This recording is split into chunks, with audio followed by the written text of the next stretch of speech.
അസ്സലാമു അലൈക്കും വറഹ്മത്തുള്ളാഹി വബറകാതുഹു. വളരെ ഞെട്ടിപ്പിക്കുന്ന ഒരു വാർത്തയാണ്. നൗഫൽ അദ്ദേഹത്തെ ഉപ്പളയിൽ വെച്ച് കൊല ചെയ്ത ഒരു വാർത്ത. എൻ്റെ പ്രിയമുള്ളവരെ, എന്താണ് ഇതിൻ്റെ കാരണം? ഇതിൻ്റെ യഥാർത്ഥ കാരണം എൻ്റെ പ്രിയപ്പെട്ടവരെ ഞാൻ മനസ്സിലാക്കുമ്പോഴാണ് ഇതൊരു വലിയ വിഷയമായിട്ടാണ് കാണുന്നത്. ഒരു മനുഷ്യനെ ഇല്ലായ്മ ചെയ്യുക എന്നുള്ളത് അത് ഒരു വലിയ വിഷയമല്ല. ഒരാളെ തട്ടുക എന്ന് പറഞ്ഞാൽ അത് വലിയൊരു കാര്യമാണോ? പരിശുദ്ധ ദീൻ വളരെ ഗൗരവത്തോടു കൂടി പറഞ്ഞൊരു കാര്യമാണ്. പക വീട്ടുക ഒരിക്കലും ഇസ്ലാമിൽ പാടില്ലാത്തതാണ്. ഒരാളോട് എന്തെങ്കിലും അക്രമം ചെയ്തതിൻ്റെ പേരിൽ അതിന് പകരമായി പക വീട്ടുക അല്ലെങ്കിൽ മറ്റെന്തെങ്കിലും ചെയ്യുക, ഈ കൊല്ലുക എന്നുള്ളത് മഹാപാപമാണ് പരിശുദ്ധ ദീനിൽ. ഒരാൾ നമ്മളെ വേദനിപ്പിക്കുന്ന അല്ലെങ്കിൽ നമ്മുടെ കുടുംബത്തിൽ എന്തെങ്കിലും ഒരു ബുദ്ധിമുട്ടുണ്ടാക്കി അതിന് പകരം വീട്ടലല്ലോ ഇസ്ലാം പഠിപ്പിക്കുന്നത്. നോക്കൂ, ബാംഗ്ലൂരിൽ ഉള്ള നൗഫൽ ഉപ്പളയിൽ വെച്ച് അദ്ദേഹത്തെ ഇല്ലായ്മ ചെയ്യുന്നു. അദ്ദേഹം മുമ്പ് പല വിഷയത്തിനും പ്രതിയാണ് എന്നൊക്കെ വാർത്തകളിലൊക്കെ കാണുന്നുണ്ട്. അള്ളാഹുവിൻ്റെ റസൂൽ സ്വല്ലല്ലാഹു അലൈഹി വസല്ലം തങ്ങൾ പറഞ്ഞത്, ഒരാളെ ഇല്ലായ്മ ചെയ്യലും കൊല ചെയ്യലും അത് വലിയ ശക്തിയുടെ ഒരു ശക്തനുമായി ബന്ധപ്പെട്ടതല്ല. മുത്തായ റസൂൽ പറയുന്നു, ലൈസ ഷദീദു ബിസ്സുർഅ, കുസ്തിയിൽ വിജയിക്കുന്നവനല്ല ശക്തൻ. അല്ലദീ യംലികു നഫ്സഹു ഇൻദൽ ഗളബ്, ദേഷ്യം വരുന്ന സമയത്ത് അത് പിടിച്ചു നിന്നുകൊണ്ട് ക്ഷമിക്കുന്നവനാണ് ശക്തൻ. നമുക്ക് ദേഷ്യം വരുമ്പോൾ അതിന് പിടിച്ചു നിന്നുകൊണ്ട് ക്ഷമിക്കാനൊരു കഴിവുണ്ടോ? അതാണ്. ഒരാളെ മൻ ഖതല നഫ്സൻ ബിഗൈരി നഫ്സിൻ ഔ ഫസാദിൻ ഫിൽ അർദ് ഫകഅന്നമാ ഖതല അന്നാസു ജമിഅ, ഒരാളെ കൊല്ലുക എന്നുള്ളത്, ഒരാളെ കൊന്നാൽ അവൻ ലോകത്തുള്ള മുഴുവനും ആളെ കൊന്നവനെ പോലെയാണ് എന്നാണ് വിശുദ്ധ ദീൻ പറയുന്നത്. വിശുദ്ധ ഖുർആൻ പഠിപ്പിക്കുന്നത് വൽ ഖാലിമീനൽ ഗൈദ്, സ്വർഗം അല്ലാഹു ഒരുക്കി വെച്ചിട്ടുള്ളത് മുത്തഖീങ്ങൾക്കാണ്. മുത്തഖീങ്ങൾക്കുള്ള പ്രധാനപ്പെട്ട 3 ഗുണങ്ങൾ ഖുർആൻ പറയുന്നുണ്ട്. അല്ലദീന യുൻഫിഖൂന ഫിസ്സറായി വദ്ദറായി വൽ ഖാലിമീനൽ ഗൈദ് വൽ ആഫീന അനിന്നാസ്, ദേഷ്യം വരുമ്പോൾ അത് ഒതുക്കാനുള്ളൊരു ശക്തി അത് മുഅ്മിനിൻ്റെ മുത്തഖിൻ്റെ അടയാളമാണ്. വൽ ആഫീന അന്നാസ്, ജനങ്ങൾക്ക് പൊരുത്തു കൊടുക്കുക, അവരാണ് മുഹ്സിനീങ്ങൾ. ആ മുഹ്സിനീങ്ങൾക്കാണ് സ്വർഗമുള്ളത്. പരസ്പരം അങ്ങോട്ട് പകയും വിദ്വേഷം തീർത്തുകൊണ്ട് നാം ജീവിച്ചാൽ നമ്മുടെ ജീവിതം അതായി. ഒരാൾ നമുക്ക് എതിരായി എന്തെങ്കിലും ഒന്ന് പ്രവർത്തിച്ചാൽ നാം ചെയ്യേണ്ടത് മൻ സബറ വഗഫറ ഇന്ന ദാലിക അസ്ബിൽ ഉമൂർ എന്നാണ് ഖുർആൻ പറയുന്നത്. ഒരാൾ ക്ഷമിക്കുകയും പൊറുക്കുകയും ചെയ്യുക എന്നുള്ളത് അത് അസ്മിൽ ഉമൂറാണ്. അതാണ് മഹത്വമായ കാര്യം എന്നുള്ളത്. അതിൽ പ്രതികാരം തീർക്കൽ മഹത്വമുള്ളതൊന്നുമല്ല. അതാർക്കും സാധിക്കും. ഒരാൾ നമ്മെ ദ്രോഹിച്ചാൽ തിരിച്ചു ദ്രോഹിക്കാൻ, ഒരാൾ നമ്മളെ ആക്രമിച്ചാൽ തീർച്ചയാൾ ആക്രമിക്കാൻ, അതാർക്കും സാധിക്കുന്ന കാര്യമാണ്. ഒരാൾ ഇങ്ങോട്ട് ആക്രമിക്കുമ്പോൾ അത് ക്ഷമിച്ച് അത് ക്ഷമയോടുകൂടി കൈകാര്യം ചെയ്യുക എന്നുള്ളത് അത് എല്ലാവർക്കും സാധിക്കില്ല. അത് മുത്തഖീങ്ങളായ മുഹ്സിനീങ്ങളായ സച്ചരിതരായ ആളുകൾക്കേ സാധിക്കുള്ളൂ. നമ്മുടെ മുസ്ലിം സമൂഹത്തിൽ ഇത്തരത്തിലുള്ള കൊലപാതകങ്ങൾ വർദ്ധിച്ചു വരികയാണ്. പരിശുദ്ധ ദീൻ വളരെ ഗൗരവത്തോടു കൂടി കണ്ട കാര്യമാണ് പക വീട്ടുക എന്നുള്ളത്. കാണുവാൻ നാം തന്നെ നമ്മുടെ കയ്യിലെടുക്കുക എന്നുള്ളത് ഒരിക്കലും ചെയ്യരുത്. അതിൻ്റെതായ നീതി നാം കണ്ടെത്തേണ്ടതാണ്.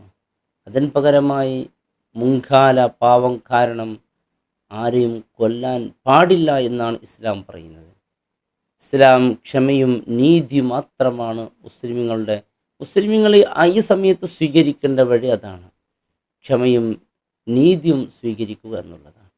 നാം തന്നെ കയ്യിൽ നിയമമെടുത്താൽ ഈ ലോകം നിലനിൽക്കുമോ? നമ്മളെത്ര ആൾ ആക്രമിക്കുന്നുണ്ടാകും അല്ലേ? അങ്ങനെയൊക്കെ ആകണമെങ്കിൽ ഉസ്താദന്മാരൊക്കെ വലിയ കൊലയാളികളാകണം ഉസ്താദന്മാർ. കാരണം ഓരോ മഹല്ലത്ത് അവർ ജോലി ചെയ്യുന്ന സമയത്ത് ആ നാട്ടിലെ ഏറ്റവും ദുഷ്ടനായ ആളായിരിക്കും ആ നാട്ടിലെ കമ്മിറ്റി ഭാരവായി വരിക. ആ ഉസ്താദിൻ്റെ ജോലിക്ക് ഏറ്റവും വലിയ തടസ്സമുണ്ടാക്കുന്നത് ആ അഹങ്കാരിയായിരിക്കും. ഉസ്താദിന് അവനെ എന്തും ചെയ്യാനുള്ള കഴിവും ഒക്കെ ഉണ്ടാകും. ചിലപ്പോൾ ഒന്ന് ഊതിയാൽ പാറുന്ന മനുഷ്യനായിരിക്കും, ഒന്ന് തട്ടിയാൽ പൊട്ടുന്ന മനുഷ്യനായിരിക്കും, ഫിത്നയിലൊക്കെ വലിയ മുൻപന്തിയിലായിരിക്കും. അതൊക്കെ ഉസ്താദിന് കഴിയും. എന്നാൽ അവൻ്റെ ആ ഫിത്നക്ക് തിരിച്ചൊന്നും ചെയ്യാറില്ലല്ലോ. ആ മഹല്ല് വിട്ട് വേറെ മഹല്ലത്തേക്ക് പോകും. അവൻ ചെയ്ത ആ ഒരു ഫിത്നയുടെ കാരണം കൊണ്ട് ആ ഉസ്താദിൻ്റെ ഇസ്സത്ത് പോലും നഷ്ടപ്പെട്ടിട്ടുണ്ടാകും. ഇല്ലാത്ത പലതും അവിടെ പറഞ്ഞിട്ടുണ്ടാകും. നടക്കാത്തതും ഉസ്താദിൻ്റെ ഭാഗത്ത് നിന്ന് സംഭവിക്കാത്തതും. കാരണം ഉസ്താദിനെ അവിടെ ഒഴിവാക്കാനുള്ള പലതും ചെയ്തിട്ടുണ്ടാകും. അതിന് പകരം വീട്ടാൻ ഉസ്താദിൻ്റെ കഴിയിൽ ആ നാട്ടിൻ്റെ പലരും കൂടെ ഉണ്ടാകും. ഉസ്താദ് അത് ചെയ്യാൻ കഴിയും. എന്നാൽ ഉസ്താദ് അല്ലദീന യംലികു നഫ്സഹു ഇൻദൽ ഗളബ്, ദേഷ്യം വരുമ്പോൾ അത് പിടിച്ചു നിന്നുകൊണ്ട് എന്നെക്കൊണ്ട് നിങ്ങളുടെ നാട്ടിൽ പ്രശ്നമുണ്ടാക്കരുത് എന്ന് പറഞ്ഞിട്ടാണ് പിരിഞ്ഞു പോകുന്നത്. പിന്നെയും അവിടെ നിൽക്കാൻ വേണ്ടിയുള്ള ശ്രമം നടത്തുകയോ അല്ലെങ്കിൽ അതിനു വേണ്ടി പല വഴികൾ അല്ലേ. ചില മഹല്ലത്തൊക്കെ ചെറുപ്പക്കാർ ഉസ്താദന്മാരെ കൂടെ എന്നിട്ട് പറയും, ഉസ്താദ് എന്തെങ്കിലും അങ്ങനെ തീരുമാനം വന്നാൽ നമ്മോട് പറയണം, ഞങ്ങൾ അങ്ങനെ പൊട്ടിക്ക് ഇങ്ങനെ ചെയ്യുമെന്ന്. പക്ഷേ ഉസ്താദ് അതൊക്കെ അവിടെ ചെയ്യാൻ പറ്റും, ചെയ്യുന്നില്ലല്ലോ. അതല്ല നാം ചെയ്യേണ്ടത്. ഒരാൾ നമുക്ക് എന്തെങ്കിലും ദ്രോഹം ചെയ്താൽ അതങ്ങ് വിട്ടേക്ക്. അത് അസ്മിൽ ഉമൂർ, അത് മഹത്തായ കാര്യമാണ്. ദേഷ്യം വരുമ്പോൾ അത് പിടിച്ചു വെക്ക്. ഞങ്ങളെ മുഅ്മിനീങ്ങളല്ലേ. നമുക്കൊരാൾ ദ്രോഹിച്ചാൽ ആ ദ്രോഹിച്ചതിന് പകരമായി നാം തന്നെ പക വീട്ടുകയാണെങ്കിൽ അത് കൃത്യമായി വീട്ടാൻ നമ്മളെ കൊണ്ട് കഴിയില്ല. അള്ളാഹു ആണെങ്കിൽ അത് കൃത്യമായി വീട്ടിയിരിക്കും. വീട്ടേണ്ട രീതിയിൽ തന്നെ വീട്ടിയിരിക്കും. ചിലപ്പോൾ ദുനിയാവിൽ വെച്ച് തന്നെ പരലോകത്ത് ഏതായാലും ഉറപ്പായി അള്ളാഹു കൊടുക്കുമല്ലോ. നമുക്കാരെങ്കിലും ഒരു വഞ്ചനയോ അല്ലെങ്കിൽ നമ്മളെ ചതിക്കുകയോ ചതിക്കുഴിയിൽ വീഴ്ത്തുകയോ ചെയ്താൽ നാം ഒന്ന് ക്ഷമിച്ചേക്കാം.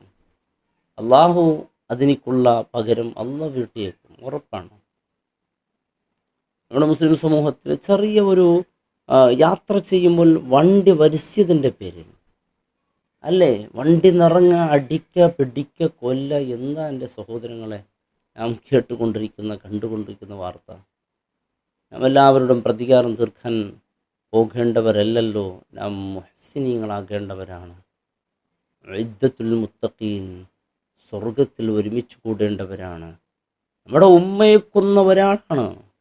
ഞാൻ നമ്മുടെ കൺമുമ്പിൽപ്പെട്ടാൽ ചിലപ്പോൾ അവനേക്കാൾ നല്ല ആരോഗ്യമുള്ളവരായിരിക്കാൻ നമുക്കവൻ എന്തും ചെയ്യാൻ നമുക്കൊണ്ട് കഴിയും.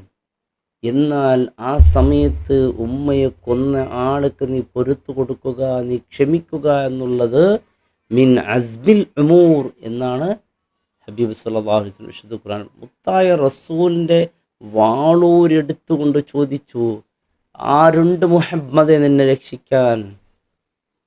അപ്പോൾ അള്ളാഹുവിൻ്റെ റസൂൽ അല്ലാഹ് ഉണ്ട്, കയ്യിലുണ്ട്. ആ വാള് തായോട്ട് വീണു. അതെടുത്ത് മുത്തായ റസൂൽ സല്ലല്ലാഹു അലൈഹി വസല്ലം ഇഞ്ചിഞ്ചായി കൊല്ലാമായിരുന്നു. റസൂൽ വെറുതെ മാഫ് ചെയ്ത് കൊടുത്തു. യമാം അല്ലേ, ആരായിരുന്നു? എത്ര സ്വഹാബികളെ കൊന്ന മനുഷ്യനാണ്. എന്നാൽ ബന്ദിയിലാക്കപ്പെട്ടു. അദ്ദേഹത്തെ വെറുതെ വിട്ടല്ല റസൂല്. യഥാർത്ഥത്തിൽ അദ്ദേഹത്തെ ഇഞ്ചിഞ്ചായി കൊല്ലേണ്ട മനുഷ്യൻ, അത്ര സ്വഹാബികളെ ദ്രോഹിച്ച മനുഷ്യനാണ്. അദ്ദേഹത്തോട് ചോദിച്ചു എന്തൊക്കെ വിശേഷമുണ്ട് എന്ന് മുത്തായ റസൂൽ. മദീനയിൽ അദ്ദേഹത്തെ ഇങ്ങനെ ബന്ധിച്ചിരിക്കുകയാണ്. അദ്ദേഹം പറഞ്ഞൊരു വാക്കുണ്ട്, മുഹമ്മദിനെ കൊല്ലുകയാണെങ്കിൽ ഞാൻ അതിന് അർഹനാണ്. കാരണം അത്രയും ദ്രോഹം ചെയ്തവനാണ്. ക്ഷമിക്കുകയാണെങ്കിൽ എന്ത് വേണമെങ്കിൽ തരാം. ഒന്നും ചോദിച്ചില്ലല്ലോ, വെറുതെ വിട്ട്. അവൻ നേരെ പോയി കുളിച്ച് അദ്ദേഹം ഒന്ന് പറഞ്ഞു, ഞാൻ ഈ ലോകത്തെ ഏറ്റവും വെറുക്കുന്ന ഒരു മതമുണ്ടെങ്കിൽ അത് പരിശുദ്ധ ദീനായിരുന്നു. ഇന്ന് ഈ ലോകത്ത് ഏറ്റവും ഇഷ്ടപ്പെടുന്ന ഒരു മതമുണ്ടെങ്കിൽ അത് ഇസ്ലാമാണ്. ഞാൻ ഈ ലോകത്ത് ഏറ്റവും വെറുക്കപ്പെടുന്ന ഒരു മുഖമുണ്ടെങ്കിൽ അത് അങ്ങയുടെ മുഖമായിരുന്നു മുത്തായ റസൂലിൻ്റെ. ഇന്ന് ലോകത്ത് എനിക്ക് ഏറ്റവും ഇഷ്ടപ്പെട്ടത് അങ്ങയുടെ മുഖമാണ്. ഏറ്റവും വെറുപ്പുള്ള ഒരു നാട് എന്ന് പറഞ്ഞാൽ അത് മദീനയായിരുന്നു. ഇന്ന് ഞാൻ ഏറ്റവും ഇഷ്ടപ്പെടുന്നത് മദീനയാണ് എന്നൊക്കെയാണ് അവന് പറഞ്ഞത്. കാരണം ആ സമയത്ത് ആ റസൂലിൻ്റെ നടത്തവും ഇരുത്തവും ആ സംസാരവും ആ പെരുമാറ്റവും ഒക്കെ കണ്ട് അവൻ അത്ഭുതപ്പെട്ടു പോയി. കാരണം രാജാവാണ്, എന്തും ചെയ്യാൻ പറ്റുന്നാൽ ക്ഷമിക്കുക എന്ന് പറഞ്ഞാലൊക്കെ അത് മഹത്തായ കാര്യമാണ്. നമുക്ക് ആരെങ്കിലും ആക്രമിച്ചാൽ അതിന് വർഷങ്ങൾ കഴിഞ്ഞ് അതിനെതിരെ പ്രതികാരം വെട്ടാൻ പോവാം അങ്ങോട്ട് ഇങ്ങോട്ട്. പിന്നെ ഇപ്പം ഇത് നടന്നല്ലോ, ഇതിന് അങ്ങോട്ട് പ്രതികാരം തീർക്കാൻ പോണ്ട, ഒന്നും വേണ്ട. അള്ളാഹു പൊരുത്തു കൊടുക്കട്ടെ, മരണപ്പെട്ടു പോയവർക്ക് അള്ളാഹു പൊരുത്തു കൊടുക്കട്ടെ. ഒരാൾ കൊന്നാൽ ഖാലിദീന ഫീഹാന്ന, എന്നൊന്നും നരകത്തിൽ അവശേഷിക്കേണ്ടി വരും. അള്ളാഹു കാത്ത് രക്ഷിക്കട്ടെ. അള്ളാഹുവിനോട് തൗബ ചെയ്ത് പിന്നെ പരസ്പരം അങ്ങോട്ടും ഇങ്ങോട്ടും പകയൊന്നും വീട്ടാതെ ആ കുടുംബത്തിൽ മരണപ്പെട്ടു പോയ കുടുംബാദികൾക്ക് വേണ്ടി പ്രാർത്ഥിക്കുക. അവർക്കും ഒരു ജീവിതമുണ്ടാകുമല്ലോ. പക്ഷെ ഒരുപാട് തിന്മയാണെങ്കിൽ ഒരു വ്യക്തി അതിനു വേണ്ടി ഇവിടെ പല നിയമവ്യവസ്ഥകളുണ്ട്, അതൊക്കെ ചെയ്യേണ്ടതിന് പകരം നാം തന്നെ അതിന് പരിഹാരം കണ്ടെത്തേണ്ടതല്ല. അള്ളാഹു റബ്ബ് സുബ്ഹാനഹു തആല നല്ല ബോധമുള്ളവരാക്കട്ടെ നമ്മുടെ മുസ്ലിം സമുദായത്തെ. വാർത്തകൾ ഓരോന്നും ഓരോ നാടിനെ വിറപ്പിക്കുന്ന വാർത്തകളാണ് കേട്ടുകൊണ്ടിരിക്കുന്നത്. പ്രത്യേകിച്ച് മുസ്ലിം സമൂഹത്തിൽ നിന്ന് കുന്തും ഖൈറു ഉമ്മ, മറ്റു സമൂഹത്തിനും സമുദായത്തിൻ്റെ മാതൃകയാകേണ്ടവർ ഇത്തരത്തിലുള്ള പ്രവൃത്തി ചെയ്താൽ എൻ്റെ പ്രിയപ്പെട്ടവരെ അതൊന്നും സഹിക്കാൻ പറ്റുന്ന പ്രവൃത്തിയല്ല. അല്ലാഹു റബ്ബ് സുബ്ഹാനഹു തആല എല്ലാവർക്കും നല്ല സൽബുദ്ധിയും സൽസ്വഭാവവും നൽകി അള്ളാഹു അനുഗ്രഹിക്കട്ടെ. അള്ളാഹു മരണപ്പെട്ടു പോയവർക്ക് അള്ളാഹു പൊരുത്തു കൊടുക്കട്ടെ. മരിച്ച നൗഫലിൻ്റെ ഖബർ അള്ളാഹു വിശാലമാക്കട്ടെ. മരിക്കുന്ന നേരെ ഈമാനോട് മരണം അള്ളാഹു നമ്മേവർക്കും നൽകി അനുഗ്രഹിക്കട്ടെ. അസ്സലാമു അലൈക്കും വറഹ്മത്തുള്ളാഹി വബറകാതുഹു.